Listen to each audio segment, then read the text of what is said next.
So I matched with this girl on Tinder named Jenna. Jenna and I went on our first date January 26th. She knew I was out of a long-term relationship and still maintained occasional contact with my ex, Mary.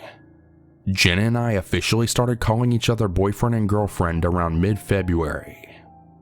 3 days ago, while I'm in the shower, she goes through my phone and reads some old messages between Mary and I. A few casual ones and a few very affectionate ones before Jenna and I had even started seeing each other or even met. Jenna packs all of her things and is heading out of the door when I get out of the shower, with my phone. She text messages a bunch of people saying things like, "I'm apparently an asshole and Mary is a manipulative bitch." She hacks into my Facebook and makes a post calling Mary a whole slew of names and then blocks and unfriends several of my friends. She does this exact same thing on my Twitter.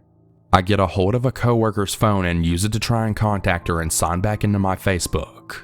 Once she realizes I did this, she changed my passwords and my email passwords as well. Eventually, she tells me that she wants to talk things out and to meet at my place. I play along so I can get my phone and passwords back. She gives me my phone back and makes me call Mary, and I have to tell her that I'm cutting her out of my life. I had talked to Mary earlier before this and warned her something like this might happen and to just play along. We both have a background in theater, so we had a very convincing argument over speaker so Jenna can hear. Jenna gives me my passwords and I immediately change them. I tell her she should leave and she doesn't understand why I want her out of my life. She goes home very upset about me breaking up with her over this. Jenna starts posting and commenting on my Facebook and I block her. I blocked her on everything and she begins calling me over and over, not saying anything when I try to pick up the phone. I block her number. I start receiving the same calls over and over from a Colorado number. Eventually I go to my phone provider and change my number. I also changed the locks on my door in case she took a key. The next day she makes a Facebook page calling me a piece of shit and Mary a manipulative cunt, and she hacks into my alternate Twitter account. I tell her if she calls me one more time or posts one more thing about anybody I know, I'm calling the police. I get an email saying that my application for a credit card with a bank I don't use has been approved. I call the bank and I tell them what's happening and they put a freeze on the account. Several of my friends have told me to call the police and I finally realize enough is enough. The police come and tell me that she has some sort of file with them and that her name isn't even Jenna. It's something completely different. They issue a warning of harassment and if she tries to contact me again, I'll call the police and she gets arrested. Monday rolls around and I have to call the fraud people and get all of my accounts frozen and investigated and stuff. I realize this is a lot, but this is actually a pretty bare bones version of this story. Basically, the reason I'm posting this is now that the police got involved and I've had to change my locks and number, and all is solved, I'm starting to feel the emotional damage of being abused and harassed by someone I was starting to really care about, and I don't know how to deal with it. I just really wish this didn't happen.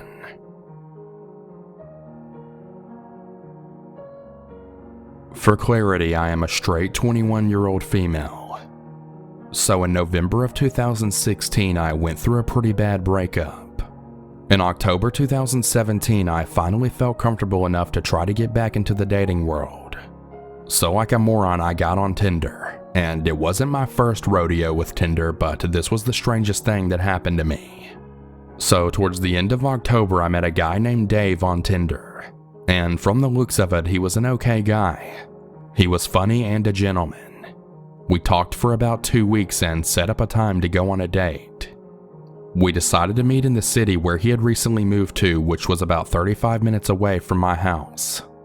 I got to the bar to wait for him and he was 15 minutes late. He walked in and looked relatively similar to his pictures, which I was happy about. And then he opened his mouth to talk and had a very strange voice, like he was always on the verge of crying. Very weird. He had some tattoos on his arm, including the all-seeing eye Illuminati symbol. Trying to break the tension, I jokingly said, "Illuminati confirmed, tell me all your secrets." And he goes, "What the hell are you talking about? Don't say stuff like that in public." I just kinda laughed it off and he was being really weird. He then says, "You know that people who pry are people who die, right?" I just looked at him and I genuinely didn't know how to respond. Fast forward about 20 minutes and a couple of my friends came to the bar at my urging. I moved to sit on the same side as him so that my friends could sit on the same side of the booth. The minute I sit down, he puts his hand on my knee and squeezes. And not like, oh, I'm interested, but a hard fucking squeeze. I looked at him and told him to stop, and he leans over and whispers, "You have lovely kneecaps." Like, what the hell? By the time my friends left, he had 7 beers. It was a Tuesday. As I go to close my tab, he stands behind me and he had a boner. And I mean full-on boner. I very quickly signed my receipt and stepped away. As I'm getting ready to say goodbye, it starts raining, and then he informs me that he walked to the bar from his house and asked for a ride home. Reluctantly, I agreed, and on the very short drive to his house, he informs me that it's not actually his house and that he's living in his sister's basement. When I finally park in front of his house, he leans over to kiss me and I tried to give him the cheek, and he physically turns my head and puts his entire tongue in my mouth, and I pulled away and this guy did it again. I finally pulled away and said, "Get the fuck out of my car," and he responds with, "I am in love with you. I knew from the moment I saw your pictures. You have to come inside and meet my sister and her husband." I told him if he didn't get out of my car, I was calling the police, and he started crying but got out of my car. So that's my Tinder story. What a creep.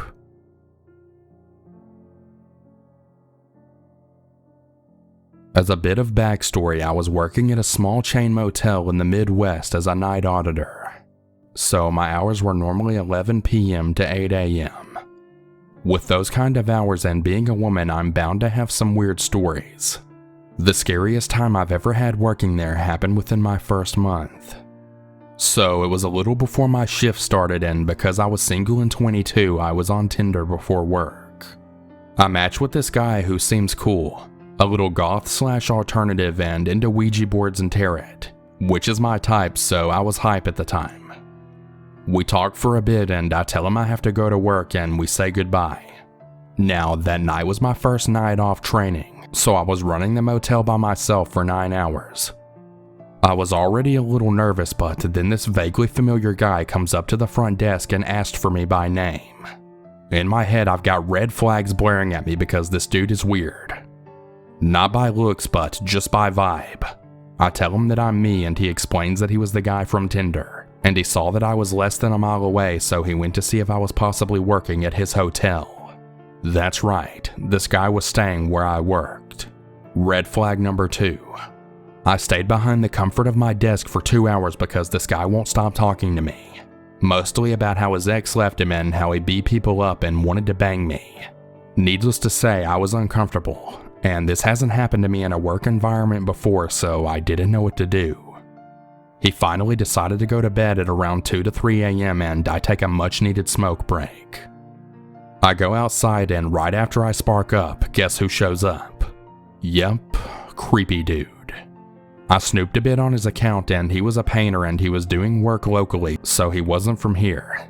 He tells me about where he's from and keeps getting closer and closer to me. He asks if he can smoke weed, which I said yes just so he'd get away from me. I showed him where the cameras weren't and he pulled me in, smelled my neck and started grabbing my ass. I swiftly hit him and I told him he better not fucking touch me again. I threw my cigarette on the ground and grabbed my phone to call my boss before going inside. Creepy dude rips my phone from my hand and proceeds to text himself. Now he had my number. The first thing he sends me is a grotesque picture of his extremely body-modded penis. I've seen my fair share of penis, but that was nothing like I'd ever seen before. Then came the creepy BDSM porn gifs with captions like, "I can't wait to do this to you. You know what room I'm in." Now I'm already freaking out and I don't know why I didn't call the cops and my boss wasn't answering. So there's me in the back office having the panic attack of my life when I get one more video. Why I clicked on it in the first place, I'll never know. I refuse to say what I saw in detail, but it was a snuff porn film. Very violent, very sexual. I then locked myself in the back room, cried, and waited a few hours before proceeding to make hotel breakfast. The texts went on for a few days until I had enough and got the balls to tell my boss. He immediately kicked out creepy dude and banned him from our hotel. His company is not even allowed to book with that hotel anymore. In hindsight, I should have just called the police, but I was too scared. So, creepy crazy guy from Tinder, don't contact me ever again.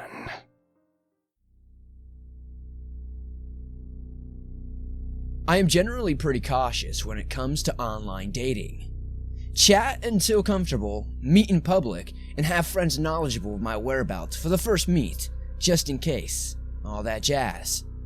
The dates were usually pretty fun, or duds, but I've never had an issue and never been fearful. I have, in fact, made some really great friends. Others I just don't hear from again, no harm, no fuss, and simple. Recently, I met this guy online through POF. I talked quite a bit through the app, and then, often for hours on the phone. He seemed like a great dude, so we decided to meet. He lives about 45 minutes away, a town I do not visit often at all, so I'm very unfamiliar with it. There was a talk about me staying there, and we decided to grab some drinks. I thought maybe I'd just get a room for myself as to not stay at his place off the bat. I don't know why, but a lot of unusual judgment just kind of flew out the window at some point because we left my car near a park. I had no idea how to get back to it from his place, if I needed to, because he took so many twists and turns on the drive where I was.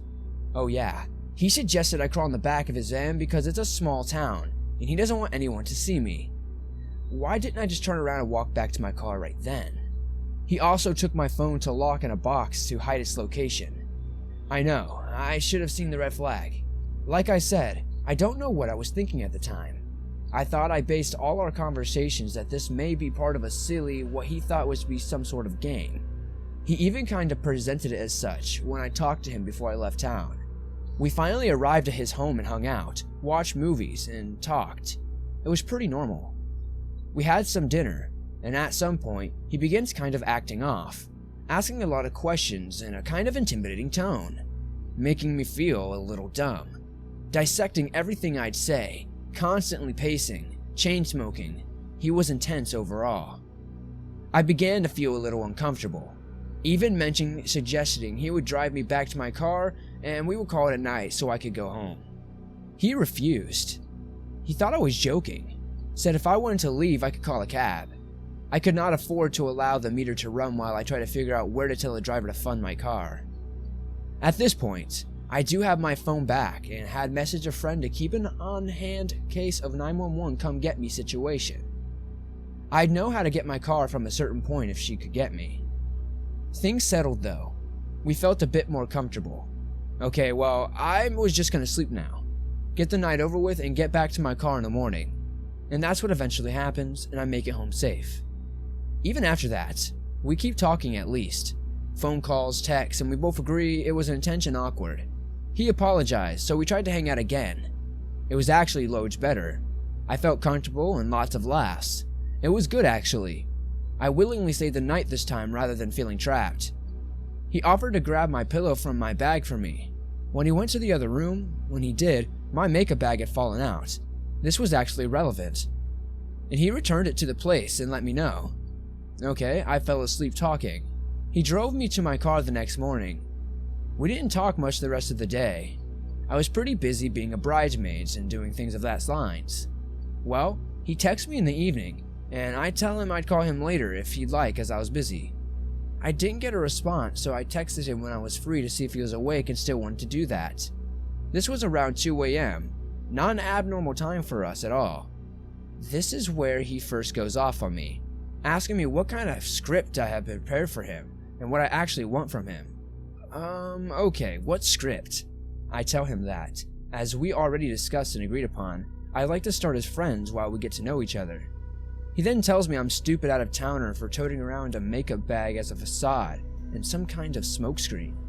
He said it was sloppy of me, and the fact that I'd call later was some kind of red flag, though he knew I had things to do. All I kept thinking was, what? It was easy for me just to leave it all behind. A week later though, I get a voicemail demanding a call right away.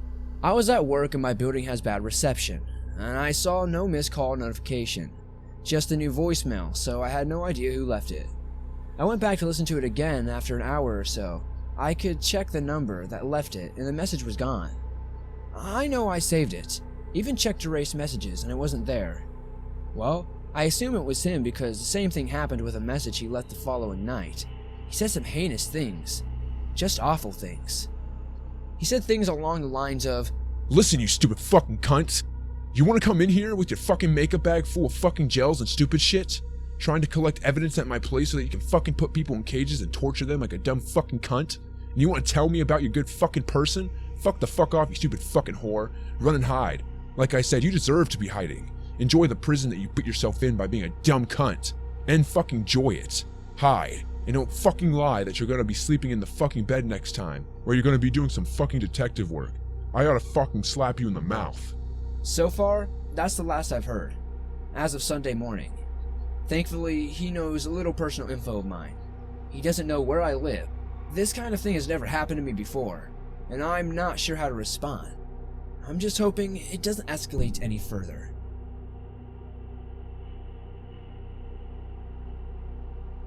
I've had my fair share of weird and creepy encounters, but this one stands out as the most memorable. For starters, I'm a teenage guy, and I'm semi-openly gay. With that out of the way, let's talk about my first experience with Grindr. This happened a little over 2 years ago, when I'd gotten my first phone. I got a phone way later than most people my age. At first, nothing really changed. I'd already gone years without having a phone while everyone else had one, so I wasn't immediately addicted to it like most people. Part of that might have been because I didn't have many friends to text, and another part might have been because I was pretty used to not using one in the first place. It takes me a bit to get out of my shell, so it's rare that I meet or become new friends with new people, but after a couple months of having my phone, I started using apps like Tinder. It was easier for socially awkward me to talk to people over the internet than it was for me to meet new people in person. I never talked to the people on there for more than a couple of weeks because I was always too afraid to meet in person. Eventually I caught on to what people were really using the apps like Tinder for though. They were all just looking for a quick bang. I started coming around to that idea when I heard about Grindr. Being the young, lonely guy I was coming to terms with being gay, I jumped at the opportunity to talk to other people like me. Naively, I thought Grindr was just Tinder for gays. I learned quickly how wrong I was. My experience with Tinder was that usually people around my age pretended to be interested in you, they'd strike up a conversation and ask you about yourself before subtly hinting at sex. Grindr dropped all pretense. The dudes there knew what they wanted and they weren't shy about telling you. Not to mention, they were all much older. I'd always known there were going to be people a few years older than me. I'd lied about my age to make the account after all. Believe me, I know how stupid that is, but it was rare that I'd find someone that wasn't 10 years older than me. So of course, when I did find someone who was, and who didn't immediately ask to see my dick or ask where I wanted to meet up, I was pleasantly surprised. His profile said his name was John, that he was only 18, and that he lived on the other side of town. So within reach, but far enough away that I felt safe. It didn't hurt that he was pretty cute too. John and I started talking, and to me, it seemed like something clicked. He was funny, we had similar interests, he never talked about sex, and whenever I was stressed or needed to vent about something, he listened, and offered usually pretty sound advice. So of course, after talking for over a month, I grew to trust him, and one night out of the blue, I decided that he should know that I wasn't 18 like my profile said, and if he and I were ever going to be a thing, not that that was something we ever talked about, it was just a stupid hope of mine at the time. He took it well and said that he suspected because of how often I talked about school, but that didn't mind him at all, seeing as he was only a couple years older than me. After that, I felt like we grew only closer. We talked every day and I started to tell him more and more about myself, what I did most days, etc. So when I told him I was going to the mall with my friend Lynn to do some Christmas shopping, it wasn't weird. As a little side note, at the time on the Grindr app, there was a feature that let you know how far away people were from you. Lynn and I were about our day at the mall and had a merry old time. Another side note, Lynn was one of the only people at the time who knew I was gay, and maybe because of that, I had a huge crush on him. Don't ask me how that makes sense. We eventually decided to get a bite and eat at the food court, and while we were eating, I checked my phone, and more importantly, Grindr. When I looked at John's profile, it said he was only a few hundred feet away, which was weird, seeing as we'd been a few miles apart, but I didn't think much of it because it was the mall after all. There were hundreds of people in here. We had a brief conversation in the app that went something like this. Having fun stalking me at the mall? I was, but now I think I'm more interested in your friend. Asshole. Just kidding. You're the only one I have eyes for. I didn't think much of it at the time, so the rest of the day went on as normal. But looking back on it now, that convo makes my skin crawl. Even though we were joking, he never denied the stalking, and according to the app, he was clearly there. He knew what I looked like, roughly because of my Grindr profile, so it really isn't a stretch to say that he was watching my friend and I while we were shopping and eating. New Year's Eve rolled around, and by then, John and I had been talking for what seemed like forever, but on that night, I was with Lynn and my only other two friends celebrating at one of their houses. The friend whose house we were gathered at, Nick, had managed to score some liquor and raided their parents' fridge for its beer. As so it goes without saying, most of us were drunk. For a little context, Nick lived on the other side of town from me and my parents and dropped me off at his house to spend the night there. We kept drinking, hooting, hollering, wrestling around, and God knows what else. The countdown on the TV was a few minutes from midnight, so despite our drunken antics, we'd settled down into the couches to watch the countdown. I was next to Lynn on the 3-person couch with another friend on the other side of him, while Nick sat on the love seat by himself. A lot of factors went into what happened when the countdown hit midnight. Most of it was the amount of alcohol I consumed, obviously, but the close proximity along with the wrestling we'd been doing didn't help either. Not to mention my already enormous crush on Lynn. So when the countdown ended, and when I turned to see Lynn looking at me, I leant in to kiss him while the other two jumped and began hollering again. He of course pushed me away and yelled, "What the hell?" He was pissed, clearly, but he didn't make any moves to try and kick my ass, so I took that as a good sign and tried to explain myself. He, however, wasn't having it. He just told me to piss off before I could finish and called me a faggot. By then, Nick and our other friend had calmed down and were staring at us. Drunk, embarrassed, and more than a little emotionally hurt, I just got up and made my way for the door. Nick tried to stop me, but the other two didn't say anything, so I just kept walking. As I mentioned earlier, I lived on the opposite side of town, so I don't really know what my idea was, but I kept on walking in the general direction of where I lived. This might have been an okay plan if I hadn't been drunk, there hadn't been a foot of snow on the ground, and it hadn't been freezing cold. After walking for a few minutes, I decided to hide inside of a bus shelter at an intersection to warm up. While I was warming up, I got out my phone to look at my messages on Grindr. Because I'd been too busy being drunk earlier, John and I hadn't really been talking, but I quickly started pouring my heart out to him and telling him that I was going to freeze to death outside. After doing his best to comfort me, he suggested that he could give me a ride home, because the app said I was only a couple of miles away from him and that he wasn't just going to let me freeze to death trying to get home. I'm not proud of it, but because I wasn't in the best state of mind, I agreed and sent him my location. What happened over the next hour was easily the scariest thing that's ever happened to me, and likely is to happen to me. A few moments passed, and a truck slowly pulled up to where I was sitting. I wasn't sure if it was John, so I waited there, hoping he would make some gesture or something for me to get in, which of course did happen.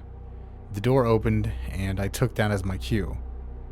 It was a big truck, so I had to put a little effort into pulling myself in. Because I was caught up doing that, and it was dark in the truck, I never actually got a good look at the guy at the wheel. I say guy because he clearly did not look a thing like what John's profile picture did. John was much older than 18. I'm not good at estimating ages, but if I'd had to, I'd say he looked at least 50. His face was deeply lined and he was sporting gray stubble, and his hair was clearly thinning. After I stared at him for a minute, he quietly said, "Hi," and grabbed my hand for a shake. His hands were massive and almost made mine look like a little kid's. He was a heavier set guy, but it was clear that he was strong. Looking back, I think he probably worked construction or something. He started driving and we made some small talk, but it was clear I was very uncomfortable, so he eventually shut up. I wasn't trying to be rude, but he clearly wasn't what he portrayed himself as. We'd hardly been driving 5 minutes though before I realized we were headed in the opposite direction of my house. I laughed a little and said, "Guess I forgot to let you know I live in the other direction, on the other side of town." He only responded with a slow, as if he were agreeing, but didn't make any indication of turning. "I can give you the address," I said after a moment. He looked at me a little at the mention of that, but still didn't slow down. If I hadn't been worried before, I definitely was now. I started looking around to see what I recognized and reached for my phone, but just as I was starting to get past the lock screen, he asked what the address was. I calmly told him that if he pulled over, I could pull it up on my phone so we would have directions. He mumbled something, but did pull into the parking lot of a church that I recognized and shut off the engine. I was pretty much shitting my pants, but I was able to get open my phone. While I held my phone in one hand, my other crept slowly for the door handle. I wasn't going to stick in that car any longer, so while I pretended to fumble with my phone a bit more, I quickly tried to pull the handle only to find that the door was locked. Not a second later, I felt a huge smack on the side of my head that left my ears ringing and my head spinning even more than it was when I'd been drinking earlier. I was able to unlock the trunk's door, but not before taking another hard smack to the head, and afterwards, I stumbled and basically fell out of the truck, dropping my phone in the process. After probably taking far too much time orientating myself, picking up my phone to find a completely shattered screen, and trying to stand up, I started wobbling away. I heard John yelling, but I didn't know what he was saying. My ears were still ringing, and I was getting farther and farther away from the truck. What did register, though, was the unmistakable sound of a truck engine starting. I started trying to make my shaky legs run, but it wasn't going nearly as well as I would have liked. I knew where I was. The church parking lot we'd pulled in only a few blocks away from Nick's house. After stumbling some more and full-on tripping once my legs finally started working a little more efficiently. Unfortunately, that had left John more than enough time to drive his truck up next to me with the windows rolled down. He was telling me he was sorry and that to just get in the truck. After realizing that wouldn't work, he pulled in front of me completely, almost running me over in the process, and opened the driver's side door. The crazy fuck had gotten out of his truck, and I just knew he was going to beat me unconscious. Still, my head was getting clearer with every second, and my legs started cooperating more and more, so I was able to avoid him and start full-on sprinting out of the parking lot and down the street. I tripped more than a couple of times, mind you, but I was fast enough to get away from John while he was on foot. I was scrambling down the sidewalk trying to find my way home before John could catch up in his truck, but all the houses in the area were essentially the same, and even if I hadn't had the difficulty finding Nick's place, I couldn't just leave John there. I was still running on the sidewalk when I heard John's truck behind me. Deciding there was no way I was going to get away from him in the open like this, I started trying my hardest to run through the snow of a park that I knew would put me on the wrong road to make it to Nick's house, but I had a plan. Knowing he couldn't very well follow me with his truck through the park and that he'd never catch me on foot, I turned around to see John zooming down the road, presumably to put himself on the other side of the park by the time I made it across the snow-covered field, which was exactly what I'd hoped he would do. I waited a few seconds before making my way back to the sidewalk. I had just been running on, and started sprinting down the streets once again. I was only a couple of minutes before I made it to Nick's house, and John's truck was nowhere in sight, but I still looped around and ran through the backyards of the houses on Nick's street just to make sure he wouldn't know where me and my friends were. When I eventually did make it to Nick's house, I started slamming my hand on his back door as loud as I could without drawing the attention of anyone else. To my surprise, it wasn't Nick that answered, but Lynn. For a moment, I was about to start weeping because part of me figured he'd just slam the door and leave me out there. He didn't, of course. He wasn't a monster, and even if I had pissed him off, anyone could see that I was in rough shape. Lynn hurried me in and woke up Nick so he could help clean me up. It was in Nick's bathroom that I discovered just how of rough a shape I was in. There was dried blood all down the left side of my head coming from my ears, but as far as any of us could tell, there was no cut in or on my ear. Who knows what that means? But what was more concerning were all the huge scrapes on my elbows, knees, and a pretty big one on my forehead. I hadn't thought I'd fallen that hard, but I guess the adrenaline and alcohol had dulled my senses enough that I didn't feel it. After they helped me patch myself up, I stripped out of my soaked clothes and borrowed some from Nick.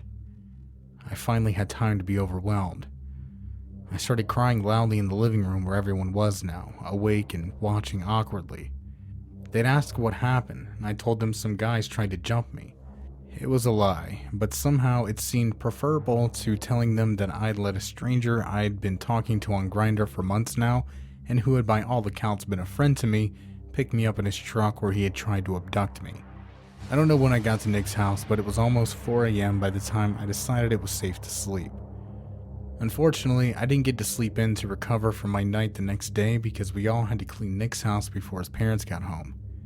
A few feet away, but there was a couch open and he'd opted to sleep on the floor with me, which had to have been a good sign. It was. We're still friends today. I'm not a writer, so I apologize if this isn't as well written as it should be, or as if it seemed a little disjointed.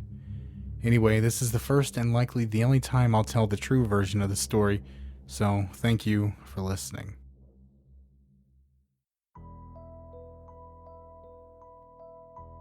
For a bit of context, I'm a 22-year-old gay male with a cocktail of mental illnesses and drug problems.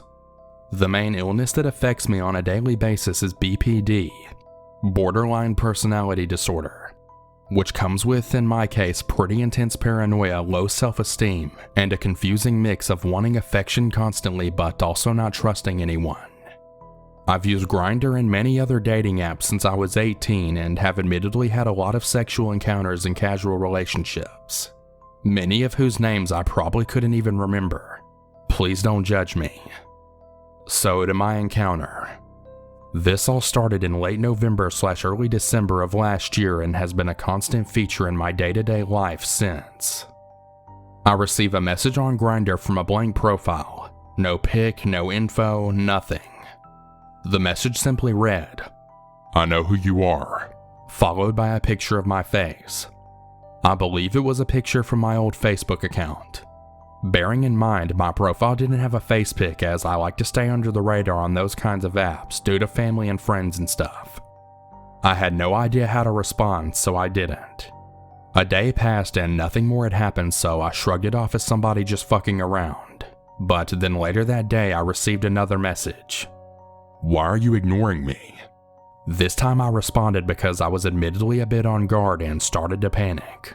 I said something along the lines of, "Yeah, whatever, you know who I am, so?" At this point I just blocked them, half because it was just a bit weird and half because I was actually scared of their reply. Nothing else occurred over the next few days and I was relieved because I had been pretty shaken up by the whole thing.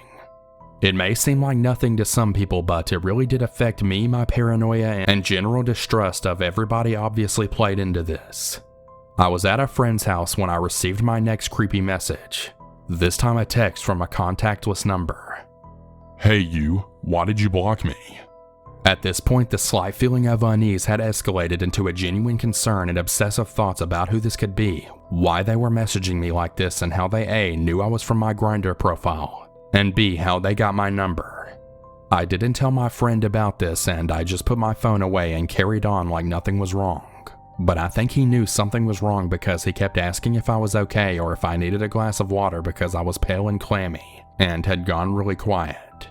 In the following weeks I received more messages off different Grindr accounts along with the same lines of, "I know who you are, don't ignore me. I'll keep coming back. Blah blah blah." It was coming up to Christmas and I just couldn't deal with it anymore. So I deleted my Grindr account, made a new Snapchat, and changed my number. I was meant to be enjoying time with my family, not being scared and suspicious of everybody in my life. Over Christmas Eve and up to towards the new year, nothing happened. I'm assuming they got bored. Fine by me. Then in early January it started up again with the same old routine. It was text this time, which scared me because I had changed my number, and I'm pretty sure the number I was receiving them from was different from the first time around. This time they were much more threatening.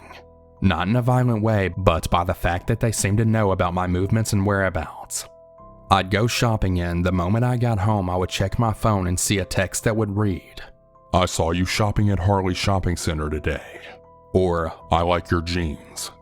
The frequency seems to have simmered down slightly, however, and now I only receive a text maybe 2 or 3 times a week instead of nearly every day, but they just seem so threatening, as if they're trying to let me know they can get to me wherever and whenever they want. So this is pretty much where I'm at now. Still receiving those weird threatening texts, sometimes from several different numbers. I've run the numbers through Facebook and found nothing. I've Googled the numbers again and again. Nothing. I'm thinking they may be using a random number generator, but I have no idea who this could be. Is it somebody who I've hooked up with in the past that has become fixated? A friend trying to fuck with me? Somebody I've never met who knows who I am for some reason? Please don't advise me to contact police. It's not something I do. The thing is, I'm not a small guy.